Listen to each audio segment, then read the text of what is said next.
परम पावन दलाई लामा जी की जन्मदिन पर मैं उनके अच्छे स्वस्थ और लंबी आयु की कामना करता हूँ। यह परम पावन दलाई लामा जी की इच्छा शक्ति और उनके आत्म बल का ही प्रताप है कि इतने लंबे अरसे से तिब्बत के भीतर रह रहे तिब्बती चीनी साम्राज्यवादी शासन से लड़ रहे हैं, उसका मुकाबला कर रहे हैं। और इतना ही नहीं, उन्होंने मानसिक रूप से चीन की सत्ता को स्वीकार नहीं किया है। वो अपनी संस्कृति के लिए, अपनी भाषा के लिए, अपने इतिहास के लिए, अपनी परंपराओं के लिए अभी भी चीन से जूझ रहे हैं।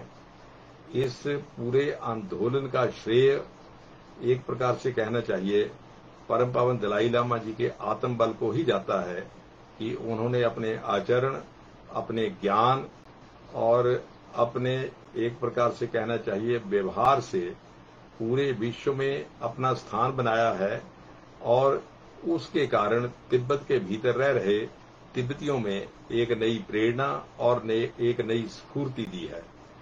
बहुत कम लोगों को ध्यान में होगा कि तिब्बत के भीतर पिछले 4-5 सालों से लगभग 100 से भी ज्यादा तिब्बती चीनी शासन का विरोध करते हुए आत्म बलिदान कर चुके हैं।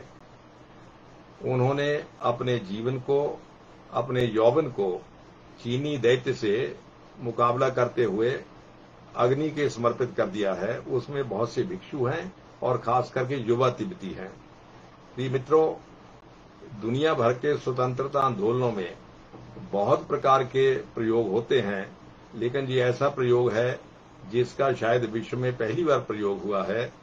और कारण यही है कि चीन की आत्मा को उद्वेलित किया जाए और तिब्बत पर जो चीन अत्याचार कर रहा है उसको समाप्त करने की उसकी भीतरी इच्छा जागे। मुझे लगता है यह जो बल तिब्बतियों को मिला है ये तथागत बुद्ध के उपदेशों से मिला है और परम पावन दलाई लामा जी ने उसी तथागत बुद्ध के उपदेशों का अवलंबन करके तिब्बत के प्रश्न को, जो चीन की दृष्टि से समाप्त हो चुका था, 59 में जब चीन ने तिब्बत पर संपूर्ण रूप से कब्जा कर लिया था तो चीन को लगता था अब ये प्रश्न समाप्त हो गया है। लेकिन ये परम पावन दलाई लामा जी का धैर्य, उनकी आत्मबल और उनकी इच्छा शक्ति, उनका ज्ञान कि उन्होंने उसके बलबूते पूरे विश्व में तिब्बत के प्रश्न को जिंदा ही नहीं रखा, तिब्बत के प्रश्न पर बहुत बड़ा जनमत भी अपने पक्ष में जुटा लिया है, तिब्बत के पक्ष में जुटा लिया है। यही कारण है कि चीन के खिलाफ संघर्ष करते हुए मंचूरिया का आंदोलन समाप्त हो गया, चीन के खिलाफ संघर्ष करते हुए इनर मंगोलिया का आंदोलन समाप्त हो गया, चीन के खिलाफ संघर्ष करते हुए ईस्ट तुर्कमेनिस्तान में जो उइगर का आंदोलन चला हुआ है वो कई बार फीका पड़ जाता है। लेकिन तिब्बत के लोगों ने भगवान तथागत बुद्ध के उपदेशों का एक प्रकार से आचरण करके, उनको अपने जीवन में ढाल करके जो इतने लंबे अरसे तक आंदोलन चलाया है और जो अभी भी एक प्रकार से कहना चाहिए जिसके पूर्ण बल से चल रहा है, इसके प्रेरणा स्रोत परम पावन दलाई लामा है। प्रिय मित्रों, परम पावन दलाई लामा जी आज विश्व में यदि किसी को शांति का अग्रदूत कहा जा सकता है तो परम पावन दलाई लामा हैं। आज भी भगवान बुद्ध के वचनों को आधार बनाकर जो उनकी वो व्याख्या करते हैं, उस व्याख्या से चीन के लोगों, तिब्बत के लोगों को लड़ने के लिए, अन्याय के खिलाफ लड़ने के लिए बल मिलता है। और परम पावन दलाई लामा के यह प्रयोग एक प्रकार से कहना चाहिए 20वीं और 21वीं शताब्दी का ऐसा प्रयोग है जिसका गहन अध्ययन किए जाने की आवश्यकता है कि तिब्बत के लोगों को ये आत्मबल कहां से प्राप्त होता है। परम पावन दलाई लामा जी, उनको नोबेल पुरस्कार मिला केवल इसलिए कि उन्होंने अपने बलबूते तिब्बत के क्योंकि तिब्बत की संख्या लगभग 60 लाख मानी जाती है, 60 लाख लोगों के बलबूते उन्होंने इतने बड़े विश्व में और इतने बड़े देश के खिलाफ, चीन अपने आप को एक प्रकार से बहुत बड़ी शक्ति कहता है, उसके खिलाफ दुनिया में जनमत अपने पक्ष में जागृत करने का काम किया है। मुझे आशा है कि परम पावन दलाई लामा जी जिस रास्ते पर चले हैं उस रास्ते से चलकर एक न एक तिब्बत की मुक्ति अवश्य होगी।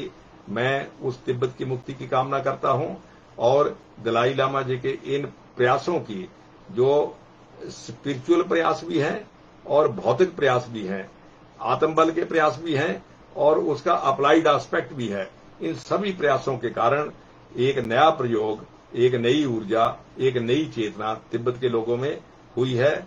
मुझे आशा है कि दलाई लामा जी नेतृत्व लंबे अरसे तक तिब्बत के लोगों को देते रहेंगे, मुक्ति के लिए, स्वतंत्रता के लिए, और विश्व के लोगों को देते रहेंगे विश्व शांति का अभिप्राय। जैसे पीछे भारत के प्रधानमंत्री नरेंद्र मोदी जी ने स्पष्ट किया था कि विश्व शांति या तथागत बुद्ध के उपदेश, उनका अभिप्राय नकारात्मक नहीं है। अहिंसा का अर्थ ये नहीं है कि निर्बल की अहिंसा, अहिंसा का अर्थ है बलशाली की अहिंसा। बल चाहे फिर ज्ञान का हो, चाहे वो शक्ति का हो। तिब्बत के लोगों में ज्ञान का जो बल है, दलाई लामा में जो ज्ञान का बल है, दलाई लामा ने ज्ञान के बल के आधार पर विश्व जनमत को अपनी ओर मोड़ा है। और मैं समझता हूं कि इसी कारण आज तिब्बत का प्रश्न दुनिया में सबसे ज्यादा चर्चित है और मुझे पूरी आशा है कि दलाई लामा इसका देर तक संचालन करते रहेंगे। दलाई लामा ने जो रास्ता दिखाया है उसका तिब्बत के लोग पालन करते हुए अपना संघर्ष जारी रखेंगे।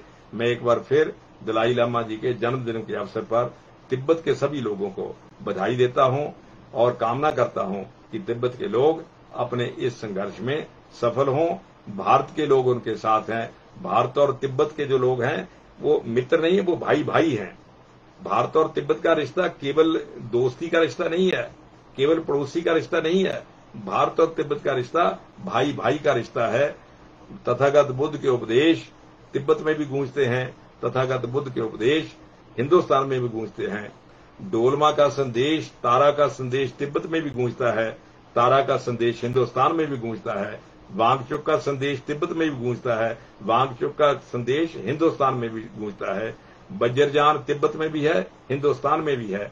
हिंदुस्तान और तिब्बत की सांस्कृतिक एकता जो है वो दुनिया के लिए उदाहरण है और परम पावन दलाई लामा इस एकता के जीवंत प्रतीक हैं। मैं उनके चरणों में नमन करता हूं और उनके अच्छे स्वास्थ्य और लंबी आयु के लिए कामना करता हूं। धन्यवाद।